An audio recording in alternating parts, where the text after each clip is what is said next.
Hello everyone, welcome back to another video. आज 15 नवंबर 2024 को TET DElEd conduct करवाया गया, जेबीटी टैट कंडक्ट करवाया गया। इस वीडियो में हम जीके पोर्शन डिस्कस करेंगे। स्टार्ट करते हैं पहले क्वेश्चन से। फर्स्ट क्वेश्चन है, लोकपाल के क्षेत्राधिकार में कौन शामिल है? Who are included in jurisdiction of Lokpal? तो लोकपाल के क्षेत्राधिकार में प्रधानमंत्री, मंत्री, सांसद ये सभी आते हैं, यानी ऑप्शन डी करेक्ट होगा, ऑल ऑफ द एबव। अगला क्वेश्चन है, भारत के उपराष्ट्रपति इसके भी पदेन अध्यक्ष हैं। Vice president of India is also x officio chairman of Rajya Sabha. Rajya Sabha के चेयरमैन वाइस प्रेसिडेंट होते हैं भारत में। ऑप्शन बी करेक्ट होगा। क्वेश्चन हमने पहले डिस्कस किया हुआ है। 30 में से लगभग 20 क्वेश्चन, 20 से 22 क्वेश्चन ऐसे क्वेश्चन थे जो हमने प्रीवियस वीडियोस में डिस्कस किए हुए थे। ओके, तो जिन्होंने भी प्रीवियस वीडियोस देखी हुई थी उनके वो क्वेश्चन, सभी क्वेश्चन सही हुए होंगे। अगला क्वेश्चन है, कौन सी 5 वर्षीय योजना में 14 बड़े बैंकों का राष्ट्रीयकरण हुआ? During which 5 year plan 14 major banks were nationalized? ये फोर्थ 5 ईयर प्लान था। ऑप्शन बी करेक्ट होगा। इंदिरा गांधी के कार्यकाल में 1969 से 1974 तक ये था फोर्थ 5 ईयर प्लान। अगला क्वेश्चन है, total geographical area of Himachal Pradesh is? Total geographical area Himachal Pradesh का टोटल क्षेत्रफल है 55,673 स्क्वायर किलोमीटर। सभी का सही होना चाहिए। ऑप्शन सी करेक्ट होगा। अगला क्वेश्चन है, world's highest straight gravity dam is? Question हमने डिस्कस किया हुआ है। World's highest straight gravity dam is Bhakra dam, जो कि सतलुज रिवर पर बना हुआ है 226 मीटर की हाइट पे। ओके, ऑप्शन सी करेक्ट होगा, भाखड़ा डैम। अगला क्वेश्चन है, Kheer Ganga hot water spring is located in which district? Kheer Ganga hot water spring district Kullu में है। ऑप्शन ए करेक्ट होगा, कुल्लू में है। अगला क्वेश्चन है, हिमाचल प्रदेश का पहला क्षेत्रीय इंजीनियरिंग विद्यालय किस जिले में स्थित है? हिमाचल फर्स्ट आरईसी यानी regional engineering college is located in which district? Himachal Pradesh का पहला रीजनल इंजीनियरिंग कॉलेज हमीरपुर में है। ऑप्शन सी करेक्ट होगा, हमीरपुर। अगला क्वेश्चन है, 2011 की जनगणना के अनुसार हिमाचल प्रदेश में महिला साक्षरता दर कितनी थी? Female literacy rate of Himachal Pradesh in 2011 census was 76%। Okay, option A correct होगा। वैसे तो 75.93% है, लेकिन इसको अप्रोक्स 76 ही कंसीडर करते हैं, तो ऑप्शन ए करेक्ट होगा, 76%। अगला क्वेश्चन है, the oldest natural golf course in India is located at? Bharat में गोल्फ का सबसे पुराना प्राकृतिक मैदान कहाँ स्थित है? तो सबसे पुराना प्राकृतिक मैदान नालदेहरा में है, golf course. Option B correct होगा, शिमला में नालदेहरा। अगला क्वेश्चन है, स्वतंत्रता पूर्व किस राज्य ने प्राथमिक शिक्षा को अनिवार्य किया था? इन pre independent India which state launched compulsory primary education? तो ये था princely state of Baroda. Option A correct होगा, प्रिंसली स्टेट ऑफ बड़ौदा। अगला क्वेश्चन है, निम्न में से किसका अलग प्रस्तावना था? Which among the following had separate preamble? Separate preamble था गवर्नमेंट ऑफ इंडिया एक्ट 1919 का। ऑप्शन ए करेक्ट होगा, 1919। कुछ क्वेश्चन स्किप हो गए, उनको पहले कर लेते हैं। हाँ, क्वेश्चन नंबर 130 से बच गए हैं। क्वेश्चन नंबर 130, 1857 में क्रांतिकारियों के क्रोध से बचने के लिए अंग्रेजों ने शिमला से भागकर कहाँ शरण ली थी? तो इन्होंने शरण ली थी जुंगा में। ऑप्शन डी करेक्ट होगा, जुंगा। अगला क्वेश्चन है, हिमाचल प्रदेश केंद्र शासित प्रदेश बना। Himachal Pradesh became union territory on? Himachal Pradesh union territory बना था 1 नवंबर 1956 को, 1956 को। ऑप्शन ए करेक्ट होगा, 1956। 1954 को डिस्ट्रिक्ट बिलासपुर का गठन हुआ था। 1954 को हिमाचल प्रदेश यूनियन टेरिटरी बना था। अगला क्वेश्चन है, ये भी हमने कई बार डिस्कस किया हुआ है, गलत नहीं होना चाहिए जिसने भी प्रीवियस वीडियोस देखी हुई है हमारी। कुलुत देश की कहानी पुस्तक किसने लिखी है? कुलुत देश की कहानी ये पुस्तक लिखी है लालचंद प्रार्थी ने। कई बार हमने डिस्कस किया हुआ क्वेश्चन, लालचंद प्रार्थी। अगला क्वेश्चन है, क्वेश्चन नंबर 133, भारत की सबसे ऊंची मूर्ति है, the highest statue of India is, highest statue of India is statue of unity. Option C correct होगा, स्टैच्यू ऑफ यूनिटी जो गुजरात में है, 182 मीटर हाइट है इसकी। ओके, अगला क्वेश्चन है क्वेश्चन नंबर 134, माउंट एवरेस्ट चढ़ने वाली प्रथम भारतीय महिला कौन थी?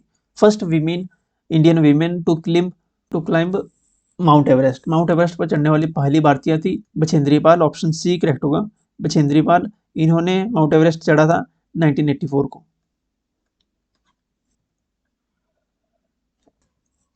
अगला क्वेश्चन है, नोबेल पुरस्कार जीतने वाला पहला भारतीय। रिपीटेडली कई बार हमने क्वेश्चन रिवाइज किया है। First Indian to get Nobel prize Rabindranath Tagore, 1913 में लिटरेचर में इनको नोबेल मिला था। ओके, ऑप्शन डी करेक्ट होगा, रविंद्रनाथ टैगोर। क्वेश्चन नंबर 137 हमने डिस्कस कर लिया, ऑप्शन ए करेक्ट होगा इसमें। क्वेश्चन नंबर 138 है, निम्न में से किसने भारतीय राष्ट्रीय कांग्रेस के पहले अधिवेशन की अध्यक्षता की थी? Who among the following presented the first session of Indian national Congress, first session of Indian national Congress जो कि 1885 में हुआ था, इसकी अध्यक्षता की थी डब्ल्यू.सी. बनर्जी ने। ऑप्शन ए करेक्ट होगा, डब्ल्यू.सी. बनर्जी ने। कहाँ की थी? बॉम्बे में। अगला क्वेश्चन है, 1857 के विद्रोह के संदर्भ में मंगल पांडे किस बंगाल नेटिव इन्फेंट्री के से संबंधित थे? 1857 के विद्रोह में के समय जो मंगल पांडे थे वो 34 नेटिव इन्फेंट्री से संबंधित थे। ऑप्शन बी करेक्ट होगा, 34। अगला क्वेश्चन है, बंगाल के स्थायी बंदोबस्त से निम्न में से किस जाति को सर्वाधिक फायदा हुआ? तो जमींदारों को सबसे ज्यादा फायदा हुआ। ऑप्शन बी करेक्ट होगा, जमींदार। स्थायी बंदोबस्त स्थापित किया था लॉर्ड कॉर्नवालिस ने। Okay, Lord Cornwallis. अगला क्वेश्चन है, अवध का विलय व्यक्तिगत सिद्धांत द्वारा कब हुआ था? अवध का विलय जो लेप्स की नीति थी जो लॉर्ड डलहौजी की, इसके द्वारा अवध का विलय हुआ था 1856 को, 1856 को। ऑप्शन डी करेक्ट होगा इसमें। अगला क्वेश्चन है क्वेश्चन नंबर 142, निम्न में से भारत के प्रथम वॉइसरॉय थे। Who of the following was the first viceroy of India? First viceroy of India थे लॉर्ड कैनिंग। 1857 के विद्रोह के बाद गवर्नर जनरल की उपाधि समाप्त करके इसके स्थान पर वॉइसरॉय कहलाने लगे जो गवर्नर जनरल हुआ करते थे। ओके, तो लॉर्ड कैनिंग बने थे पहले वॉइसरॉय ऑफ इंडिया। अगला क्वेश्चन बहुत इजी क्वेश्चन है, स्वामी विवेकानंद जी का वास्तविक नाम क्या था?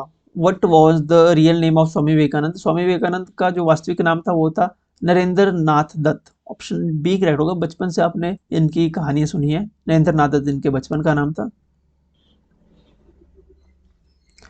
अगला क्वेश्चन है, भारत का ग्रैंड ओल्ड मैन किसे कहा जाता है? क्वेश्चन हमने रिपीटेडली कई बार डिस्कस किया हुआ है। Who is known as grand old man of India? Grand old man of India के नाम से जाना जाता है दादा भाई नौरोजी को। ऑप्शन डी करेक्ट होगा, दादा भाई नौरोजी। नेक्स्ट क्वेश्चन है, कनिष्क फर्स्ट के समय में दरबारी वैद्य कौन था? Who was the court physician during the reign of Kanishka one? Kanishka one के समय में दरबारी वैद्य हुआ करता था चरक। ऑप्शन ए करेक्ट होगा, चरक।